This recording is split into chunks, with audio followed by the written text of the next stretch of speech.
Hi everybody, welcome to another video in linear algebra, section 2.3, characterization of invertible matrices.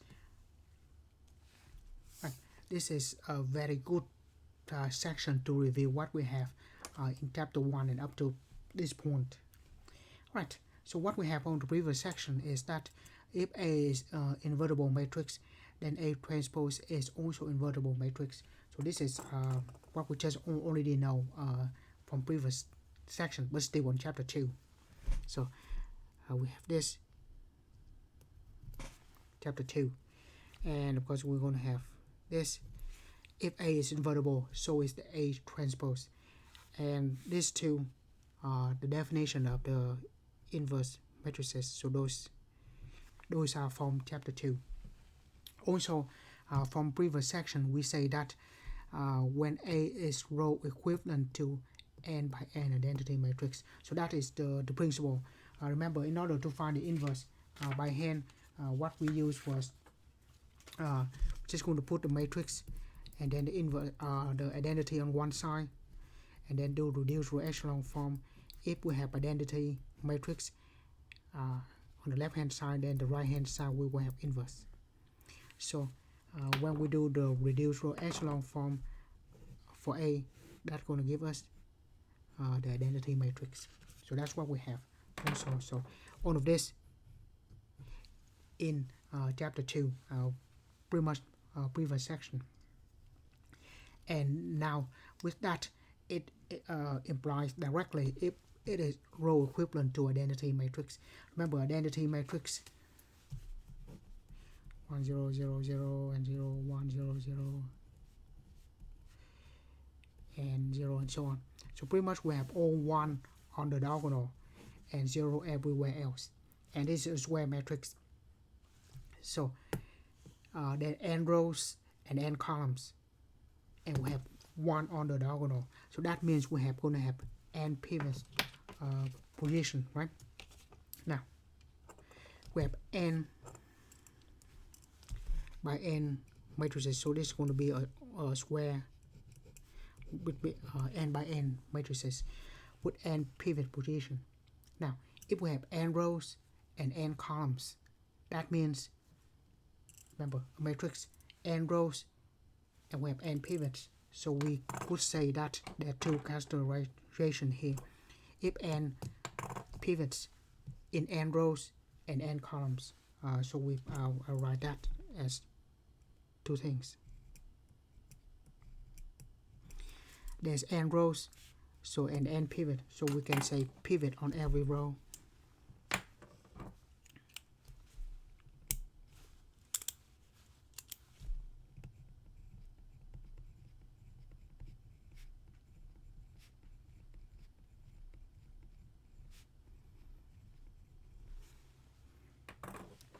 And because there's n columns, we could also say pivot on every column, right?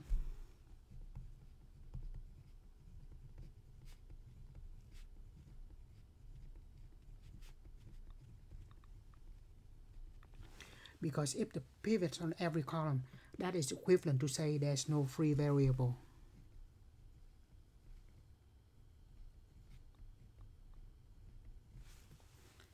Yeah. Because if the column has the pivot, it cannot be free. It is the basic, so no free variable.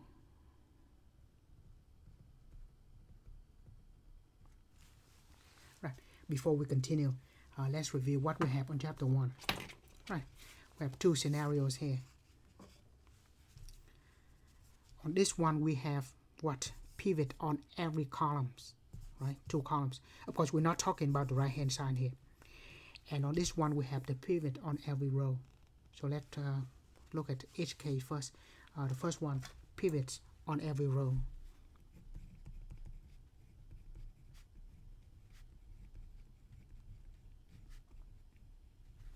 What does that mean? If we look at this system equation on this is geometric matrix, doesn't matter what we have on the right hand side, right? If we reduce row echelon form into this, we have 1 here, 1 here, 1 there. That means doesn't matter what we have on the right hand side, we guarantee to have the solution, right? So doesn't matter what we have here, it's always a solution. Actually, this one, infinitely many solutions, but that's perfectly fine. So what we just say to be safe, we just say consistent, meaning it has a solution. Could be infinitely solution, doesn't matter. Right, what else? Remember, what I did mention important things when I say doesn't matter what we have here, there is always a solution. And when we say there is a solution, we say that the vector on the right hand side here is the linear combination of the columns on the left. Right? So if there's a solution, that solution will provide us a linear combination of the columns to linear combination of the columns on the left is a vector on the right. So in that case, that will span I should say the columns span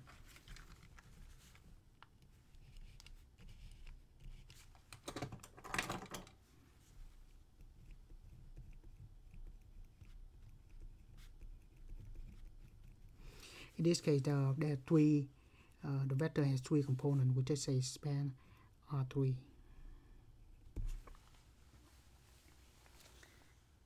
Right? Doesn't matter what we have here on R3, there is always a solution. There is always a linear combination. That's why it spans. Now, because it spans regardless of what we have here, so we say it's going to be on 2. So we say the transformation, if given by the matrix transformation, is going to be on 2. So set on 2, also R3.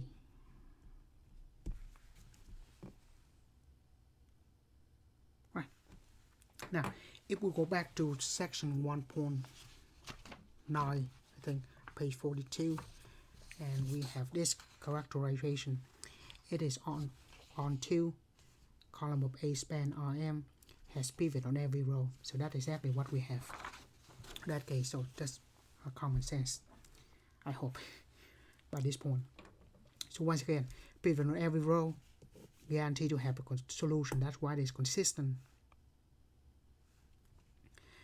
And because it is consistent, there is the solution regardless of what we have on the other side. So that means there is a linear combination of the columns on the left to be on the right. Doesn't matter what we have on the right hand side. That means it will span the whole R3. And because it spans the whole R3, that is on 2. Right, so that is the first scenarios. Now, second scenarios, here we have the pivot on every column.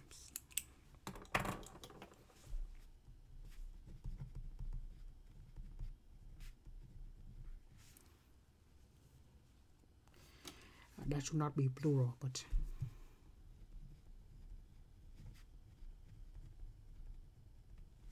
it should be in singular form. That's fine.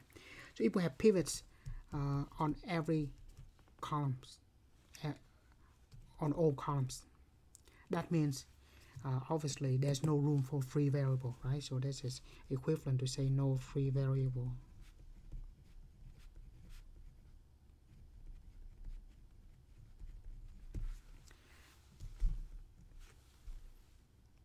What else can we say about this? Now, it could be no solution. If this is something else other than 0, this could potentially be no solution, right? So it's not going to be span, because with some certain choice, if this is not 0, that will be no solution. Alright, so we're not talking about that. However, if there's no free variable, if there is a solution, that solution has to be unique, right? So because there's no free variable, if we have a solution, it has to be unique. So we have the unique solution if exists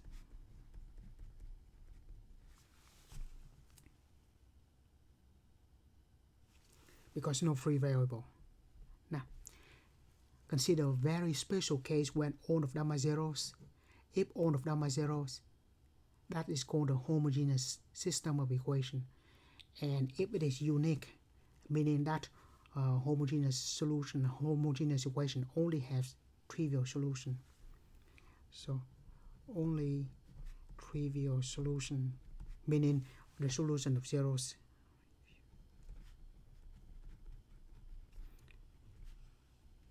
For example, if you have ax equal to 0, then the trivial solution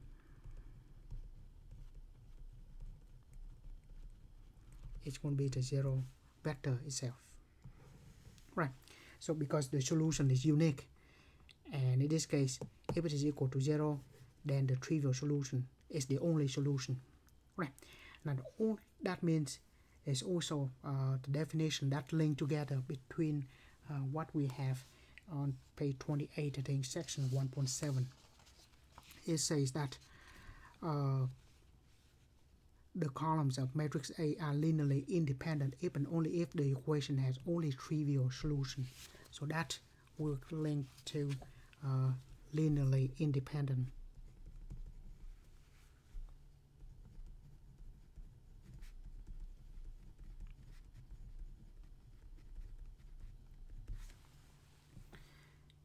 And if it is linearly independent, that also link to one-to-one transformation.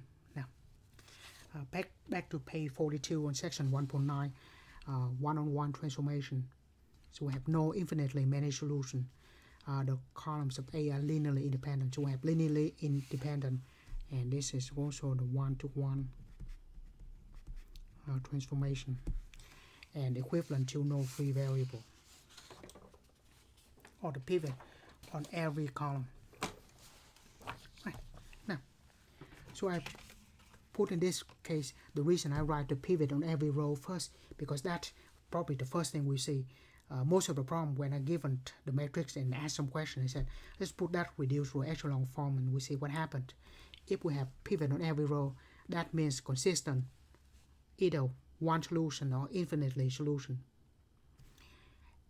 And because of that, doesn't matter what we have on the right hand side, that will be, there always a solution. So that means span and onto. Now if we have the pivot on every column, or we can say no free variable in this case, the solution will be unique. So in that case, if it is the homogeneous equation, the solution is going to be trivial. So if we only have trivial solution, it's going to be linearly independent, and linearly independent is go with one-to-one mapping. So now we have two different branches, and you say, how does they equivalent? In this theorem, it says all of this, this, what I have on this page and what I have on this page, they have to be equivalent. So what condition that make those two equivalent? Well, this is what this assumption here. N rows, N column, and N pivots, meaning that pivot on every row and pivot on every column, so no free variable. That's what we have. Now with that, we're going to characterize the rest of the theorem as follows.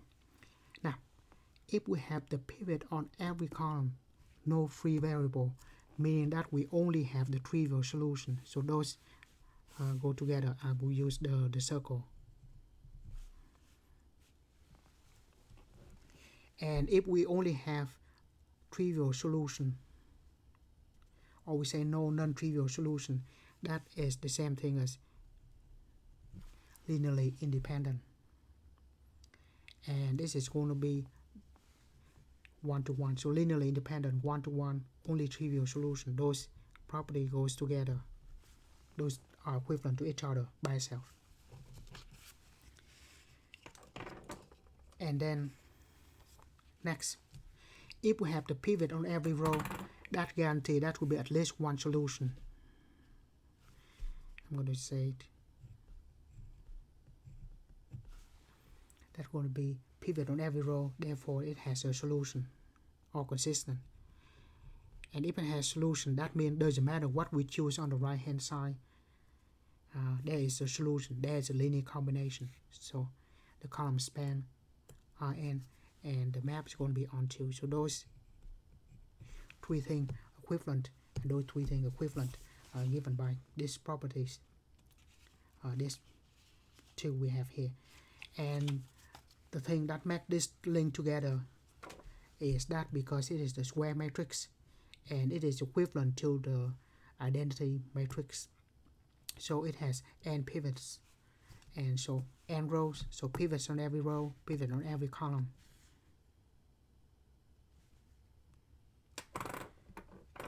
This is better, just right. The pivot is on every row and the pivot is on every column. That's better. Right. So that's a good review of what we have up to this point. Right. Now, so the reason I list the pivot on every row and the pivot on every column first, because that is the first thing we see after we do the reducible echelon form, right? So in this case, what we do is just, if we have the matrix, just reduce to echelon form, or if they ask for the inverse, just enter the matrix and find inverse. That's obvious. The next part of the section is a little more interesting.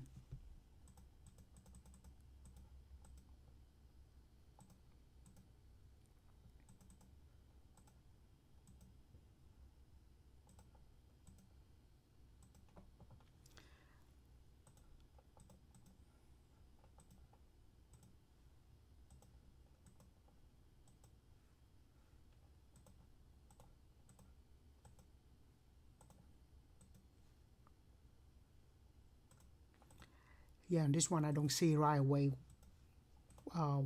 where the inverse exists or not. Alright, so reduce to echelon form, that turn into the identity matrix. So inverse exists. Of course, if it is the case, then find inverse. Then I just highlight this. Cannot do that.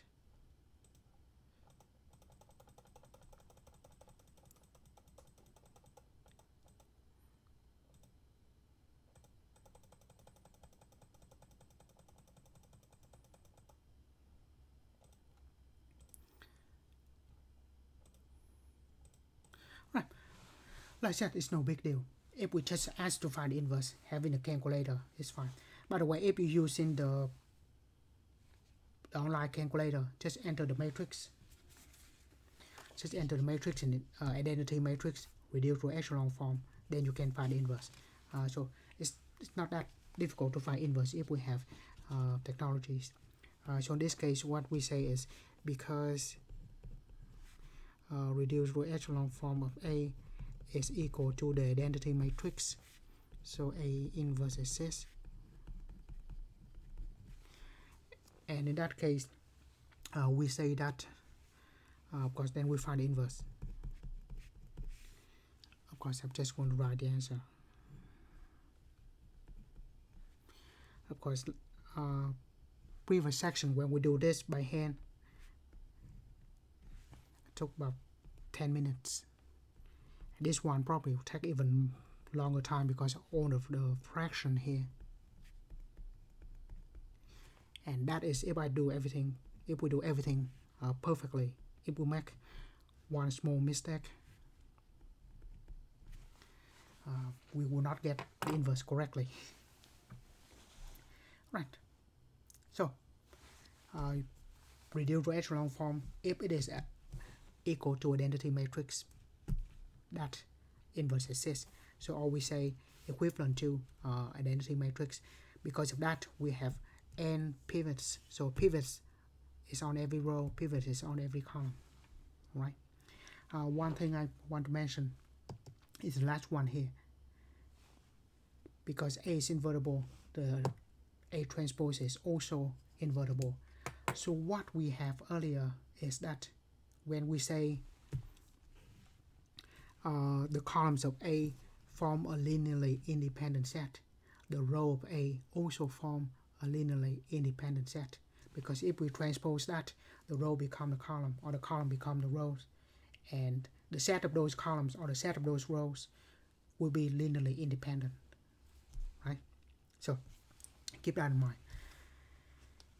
Alright, invertible linear transformation. Right now we just have nice and all, but later on the for much more application on this, but we say if the matrix corresponding to the transformation, then the inverse is corresponding to the inverse transformation, right? So from x we go to a of x, and we take the a inverse, we'll go back to x. Yeah, so this is the properties of inverse transformation, right? Now the remaining of the section, what I want to do is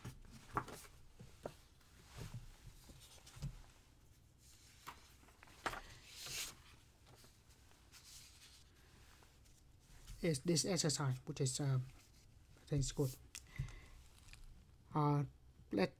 Before that, we have this theorem. Let T be Rn to Rn. So Rn to Rn, notice that those are the same n, same dimension. It's a linear transformation, and A is the standard matrix for T. Then T is invertible if and only if A is invertible. So if we have the matrix transformation that is invertible, then the transformation is also invertible. And the inverse transformation is given by the inverse matrix. Now, the next exercise I think is interesting. What we see is that determine if the following matrices are invertible or not, only by inspection. So we do not allow to use reduced row echelon form. So when we look at this, then we should be able to tell if it is invertible or not. So how do we do it? Right, let's look at the first example. Right, doesn't have anything particular. Right, let's focus on the columns. Right, because I make the problem, so I kind of know where I'm going already. But let's just focus on the columns. Anything special here? Well,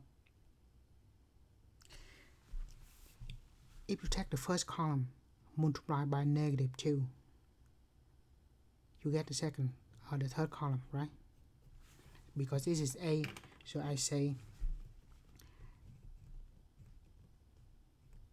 the first column multiplied by -2 equal to the third column, right? So in terms of so what does that mean?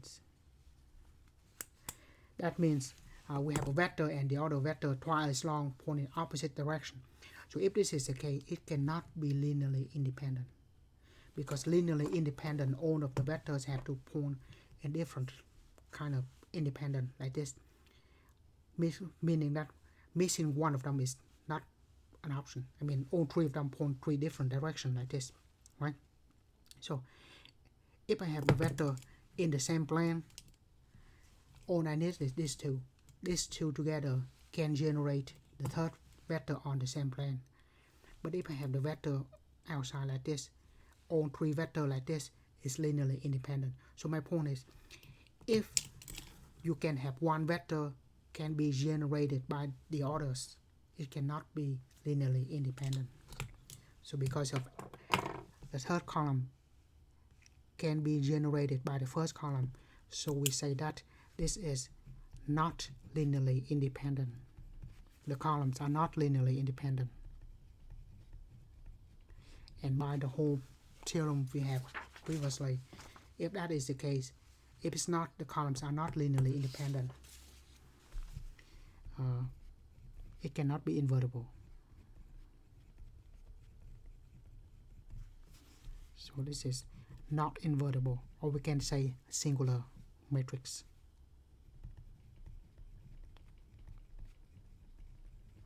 Right.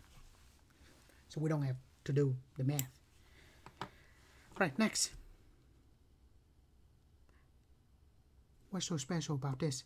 Because if we look at the columns, not much, but let's look exactly identical rows. Okay, what can we say about this?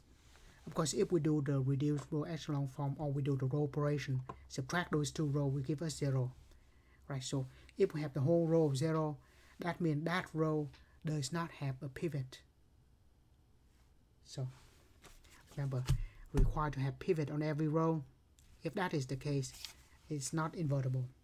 All right, but I want to look at this at different perspective, because that's my intention to do that. So in that case, let's just look at B transpose.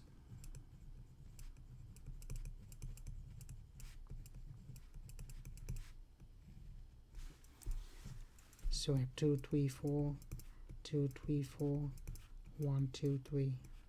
Now, once again, what we have is this row and this row exactly the same. So we say the second row is generated by the first row, and once again the same reason can be made. So we say this is matrix B. So if we want, we use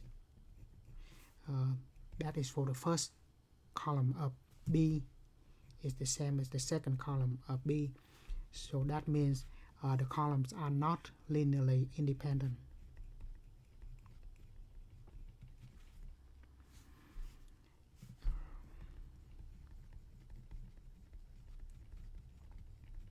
So that means not invertible.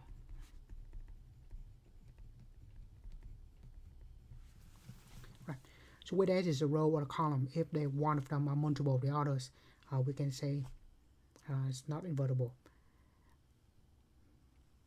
Order may be less obvious, but in this case, because the question is by inspection, so we can say right away that it is not invertible, because the columns are not linearly independent, and here we say the row are not linearly independent.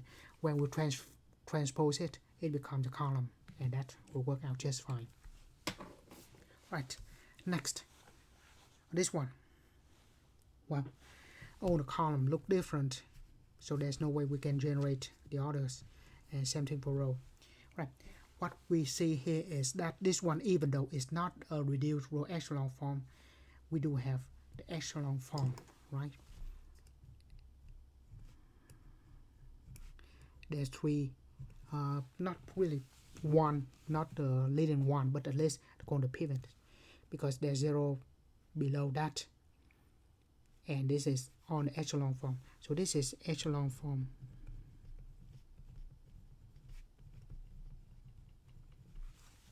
And it is in the echelon form, and we have 3 pivots. Divide by 3, we're going to have 1. Divide this by 2, we have 1. So in this is equivalent, row equivalent to identity matrix. Echelon form with 3 pivots.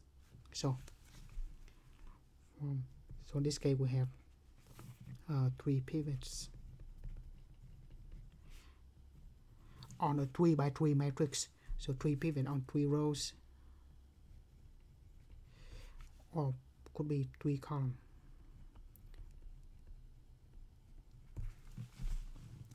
So that means pivot on every row, pivot on every column.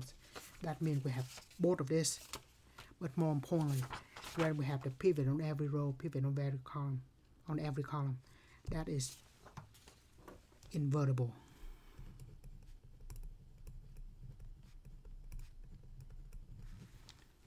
Notice that this is just a matrix. If you form the romantic matrix, then you draw a line, draw something else. But as far as the matrix go, no free variable. So pivot on every row, pivot on every column. Even though we didn't perform reduced to echelon form, this is in the echelon form already. Right, the next one definitely not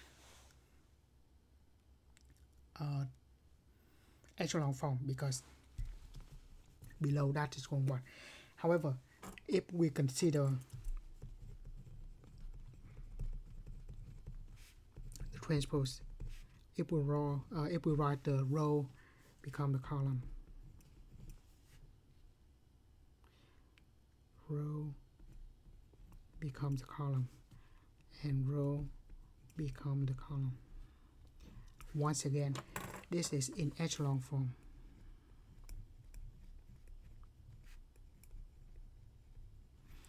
With 3 pivots.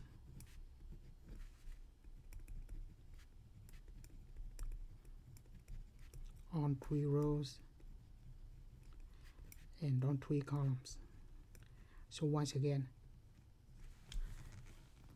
pivot on every row, pivot on every column. This is invertible. We can call this, this is called the upper triangular matrix.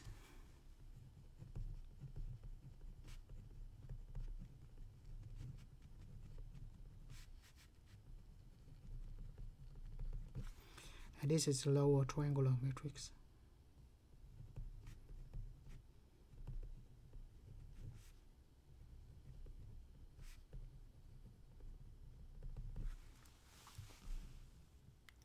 By the way, on special case, upper triangular matrix, but with the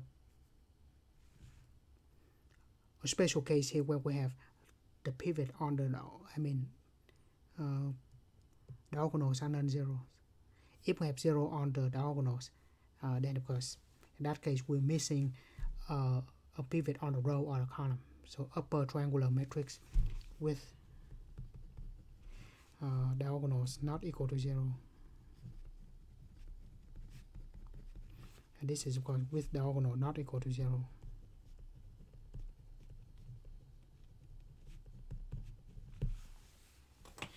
And the last one, this one is also in the echelon form.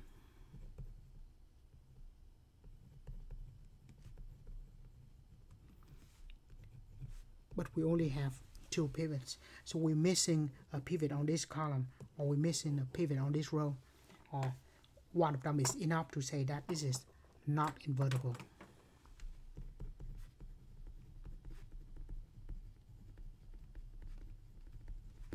Right. The last part of the question of this section is just logic.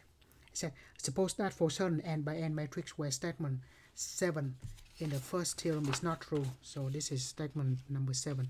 The equation has at least one solution in B. What does it mean if it said it is at least one solution? What is opposite to that? Right. So let me just write statement number 7 first.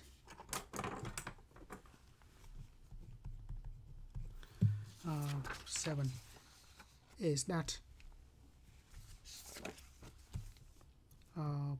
the equation has at least one solution.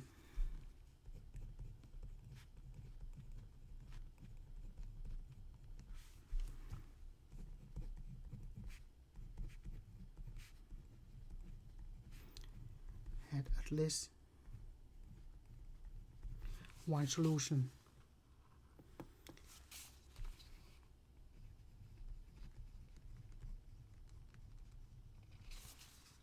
For each.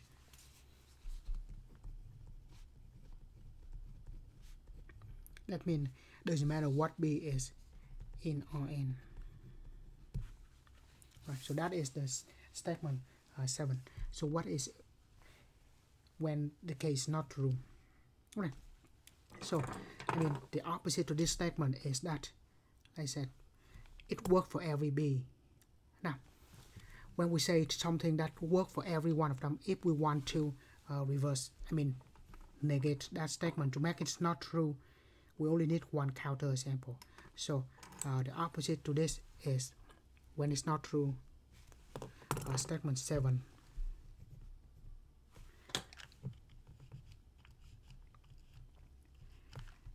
In Roman numeral. Right. When this is not true, that means if 7 is not true,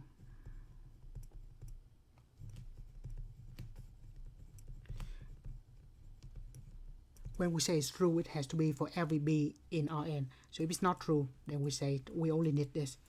There is a B in Rn such that the equation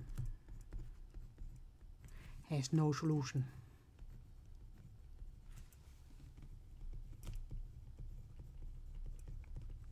Yeah, so that is the opposite of the other two, of the other statement. So if every one of them has a solution, if we just want to make that statement false, we just need to find one counter example where there's no solution. All right, and finally, I just want to say this: if you are a math major, when we write all of this, is what we're going to write. For every b in Rn,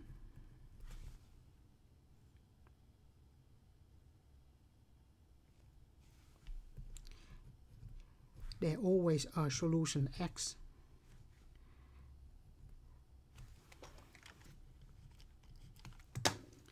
such that ax equal to b. Right. So if you are a math major, we just want to write like that. So once again, what it actually means, this simple is for every b in Rn, this simple means there exists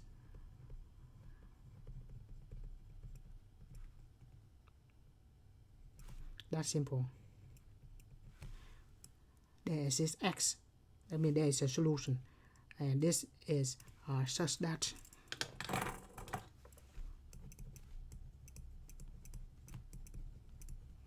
the equation is true. So the whole statement can be written just in that short. And then the one that is the negative of this statement, when opposite to this statement, we say there is a b in R. So we say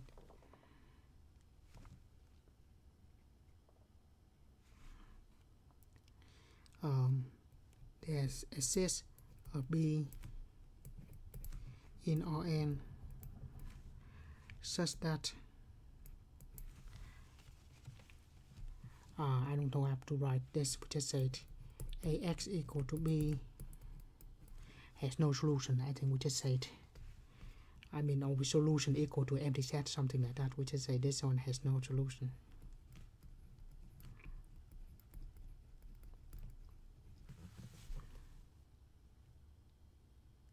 Or we can say it, there exists